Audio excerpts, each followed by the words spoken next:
Hello students, welcome back again. आज के इस सेशन में हम ऐसे कुछ डिफरेंट टाइप के क्वेश्चंस, कॉम्पिटेंसी बेस्ड क्वेश्चन, कितना आपका नॉलेज मतलब इस चैप्टर को रिलेटेड, इस या तो फिर बोल सकते हैं कितना ये कॉन्सेप्ट इस चैप्टर के आपके क्लियर है। तो चैप्टर का नाम है एरिया रिलेटेड टू सर्कल। देखिए किस लेवल के एप्लीकेशन बेस्ड क्वेश्चंस इसमें पूछे जा सकते हैं, उस क्वेश्चन को हम आज डिस्कस करने वाले हैं। तो देखिए ये क्वेश्चन यहाँ मैंने लिख चुका ऑलरेडी। तो जितना भी पोर्शन इसमें शेड किया गया है उस शेडेड पोर्शन का हमें एरिया निकालना है। तो चलिए क्वेश्चन समझ लेते हैं कि क्या क्या दिया है और कैसे इस शेडेड पोर्शन का एरिया हमें निकालना है। देखिए एक स्क्वायर है, ठीक है, दिस इज अ स्क्वायर। तो स्क्वायर रहेगा तो हम क्या करेंगे, सबसे पहले स्क्वायर का जो एंगल रहता है 90 डिग्री बना लेती है। 90 डिग्री हो गया और ये भी 90 डिग्री, चारों एंगल स्क्वायर के 90 डिग्री होते हैं, ठीक है। तो पहला पार्ट हमने कर लिया है।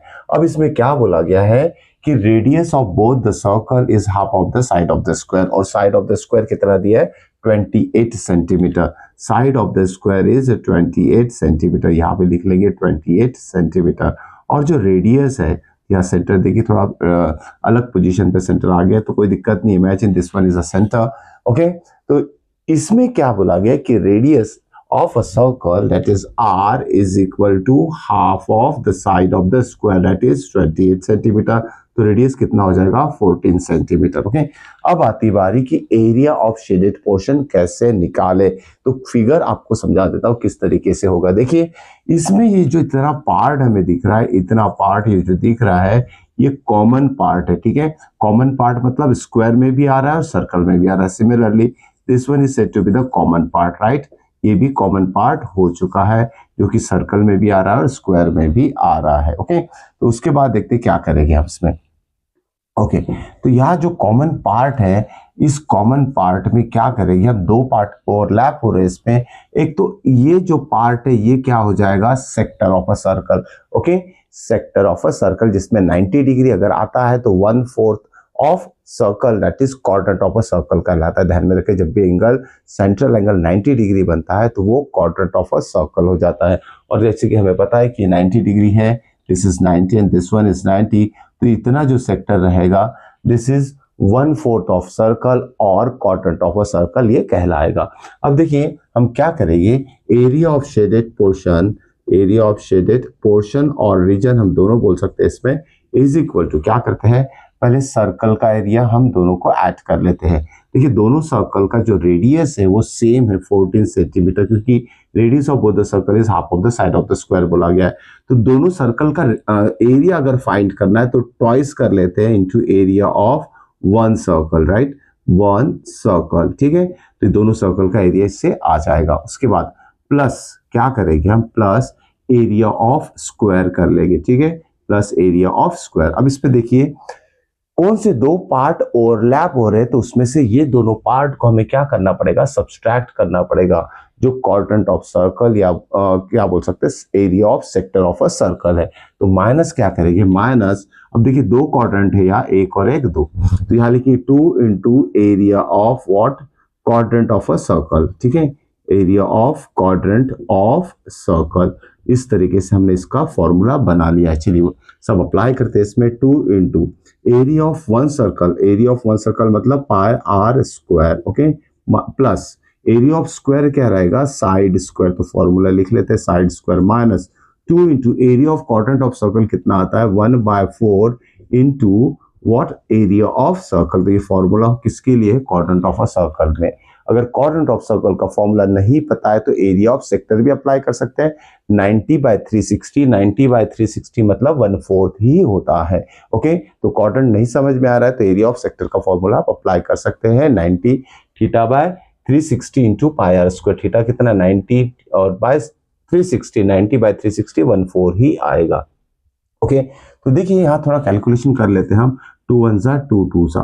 तो यहाँ देखिए अभी वैल्यू सब्सटीट्यूट नहीं किया मैंने, 2 पाई आर स्क्वायर, ठीक है, 2 पाई आर स्क्वायर, और यहाँ भी क्या आ रहा है मेरा आंसर -1/2 पाई आर स्क्वायर। इसको पास में ला लेते हैं, 1/2 पाई आर स्क्वायर, ठीक है। कैलकुलेशन को हमें बढ़ाना नहीं है, छोटा करना है, तो वही ट्रिक मैं बता रहा हूँ उसको कि दोनों टर्म सेम है, okay.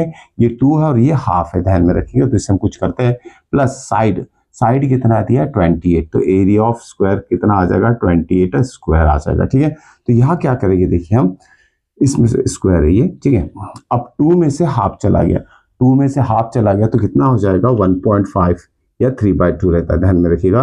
2 minus half, 2 pi are square minus half pi are square कितना रहेगा 3/2 पाई आर स्क्वायर। बेटर है फ्रैक्शन में लिखो, 3/2 लिख सकते हैं तो 1.5 भी लिख सकते हैं, प्लस 28 का स्क्वायर हम फाइंड आउट कर लेते हैं। 28 का स्क्वायर मतलब 28 into 28, 8 8 64, 6 balance, 8 2 16, 16 plus 6 is 22 cross. Okay, ये आ जाएगा 28 2 56, 56 तो कितना आ गया 487, 784, या लिख लेते हैं 784, इसका एरिया ऑफ द स्क्वायर आ चुका है। ओके, अब वैल्यू सब्स्टिट्यूट करते हैं। 3/2 पाई की वैल्यू दी नहीं है तो 22/7 ही लेना पड़ेगा। आर फॉर रेडियस, रेडियस कितना है, रेडियस इज 14, तो यहाँ लिखेंगे हम 14 इंटू 14। ओके, अब देखिए यार 784 तो हमने कैलकुलेट कर लिया है, इसका और भी एक आसान तरीका हो सकता है इस कैलकुलेशन को बताने का। ठीक है, तो फिलहाल तो हम 784 ही लिखते हैं, 784, लेकिन माइंड में ये रखिएगा 784 कहाँ से आया, 28 इंटू 28 की हमने, तब जाके ये 784 आ गया है हमारा। ठीक है, तो ये चीज ध्यान में रखिएगा। अब देखिए क्या कैंसिलेशन होता है, देखते हैं 7 2 14, 2 कैंसिल हो जाएगा यार। ठीक है, तो क्या रह गया 22 इंटू 3, 22 इंटू 3 हो जाएगा 66। ओके, इंटू 14 आएगा, 22 इंटू 3 66 इंटू 14, 66 इंटू 14 प्लस 784, तो हम इसकी जरूरत नहीं पड़ रही, सिंपल सिंपल सा कैलकुलेशन है। चलिए दोनों को मल्टीप्लाई करते हैं, ऐड करते हैं, कितना आएगा 14 5 70, 14 5 70, 14 6 84, 46 84, एड बैलेंस 14 6 84, 84 और 8 कितना होता है 92। ओके, प्लस 784, दोनों को ऐड कर लेंगे, 4 + 4 8, 8 + 2 10, 10 ये आ जाएगा 17, 1708 centimetre square is said to be the area of shaded portion. Okay, तो देखिए कैलकुलेशन सिंपल सा था। अगर यहाँ इसकी बात की मैंने, यहाँ अगर कुछ कॉमन निकल जाता तो और भी कैंसिलेशन निकल सकता था, लेकिन जरूरत नहीं पड़ी हमें। ओके, सिंपल सा कैलकुलेशन हमने कर लिया है। ओके, तो इस तरह की क्वेश्चन आपको समझना पड़ेगा। ओके, और लिखकर जरूर देखिएगा सारा कैलकुलेशन इसका। चलिए नेक्स्ट क्वेश्चन पे जाते हैं, अभी देखते हैं क्या दिया है नेक्स्ट क्वेश्चन में। तो इसी लेवल के क्वेश्चन अभी हम ट्राई करने वाले हैं आज के इस वीडियो में। तो चलिए नेक्स्ट क्वेश्चन लेते हैं। एक फिगर दिया है इसमें, this is what again quadrant of a circle, this one is a quadrant of a circle. Okay, this is 90 degree and there is one triangle inside the quadrant of a circle. Labeling दिया इसका, this is A, this is C, and this one is B, and this one is O, and this one is D. Okay, OD is given 2 centimeter, and this is 3.5 centimeter. Okay. And we have to find the area of shaded region. तो shaded region इसका ये है, ध्यान में रखिएगा, this one is the shaded region, इसका हमें area find out करना है। ओके, तो देखिए ये वैल्यूज का यूज करके, तो ये जो AOBC है ये क्वाड्रेंट ऑफ अ सर्कल है। तो सबसे पहले गिवन में लिख लेते हैं, given okay AOBC is quadrant of circle. ठीक है, क्वाड्रेंट ऑफ सर्कल, इससे पहले क्वेश्चन बता चुका हूं, एक तो θ/360, थीटा उसमें 90 डिग्री रहेगा। ओके, तो क्वाड्रेंट ऑफ अ सर्कल का formula directly 1/4 1/4 pi are square आप लिख सकते हैं। Quadrant of circle is 1/4 of the area of circle. ठीक है, अब देखो कैसे निकालेंगे एरिया ऑफ शेडेड रीजन का फॉर्मूला बना लेते हैं। Shaded region is equal to क्या होगा, area of quadrant okay of a circle minus area of triangle, triangle क्या है OBD, OBD is the triangle. Area of quadrant of circle का formula क्या 1/4 इंटू पाई आर स्क्वायर। ठीक है, formula लिख लिए, माइनस एरिया ऑफ ट्रायंगल क्या हो जाएगा half into base into height, half into base, base कितना है 3.5 okay into height is 2 centimetre, तो 2 कैंसिल हो जाएगा, 3.5 रह जाएगा यहाँ।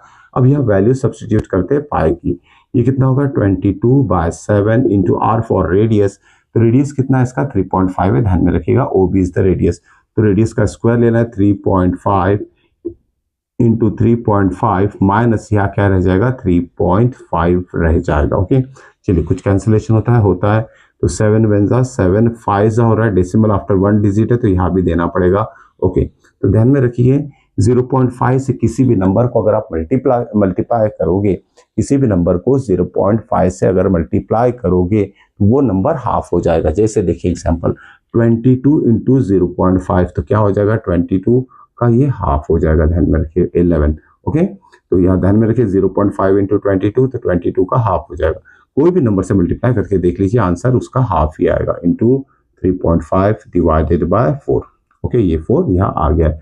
ओके, और राइट माइनस 3.5। ओके, तो अब इसके बाद क्या करेंगे, हम सिंपल सा कैलकुलेशन करना है। इनमें से देखिए आसान बनाने के लिए काम करते हैं, 3.5 को कॉमन ले लेते दोनों साइड से, ये रहेगा 11/4 माइनस 1/1 इज इक्वल टू 3.5। ये कितना हो जाएगा, 11 माइनस 4/4 हो जाएगा, दैट इज इक्वल टू कितना आएगा, ये 3.5 इंटू 11 माइनस 4 कितना होगा, 7/4 ये आएगा। ठीक है, 7 से मल्टीप्लाई कर लेते हैं इसे और 4 से डिवाइड कर लेते हैं, कितना आएगा, 7 5 जा 35, 3 बैलेंस, 7 3 जा 21, 21 plus 3 24 decimal after 1 digit bye 4 कितना आ जाएगा, ये 6 जा 24। ओके, फिर डेसिमल, ओके, फिर 4 1 जा 4, ओके, और 4 2 जा 8 centimetre square. Okay, is the required area जो कि शेडेड रीजन का हमें निकालना था। ओके, इस तरीके से सिंपल कैलकुलेशन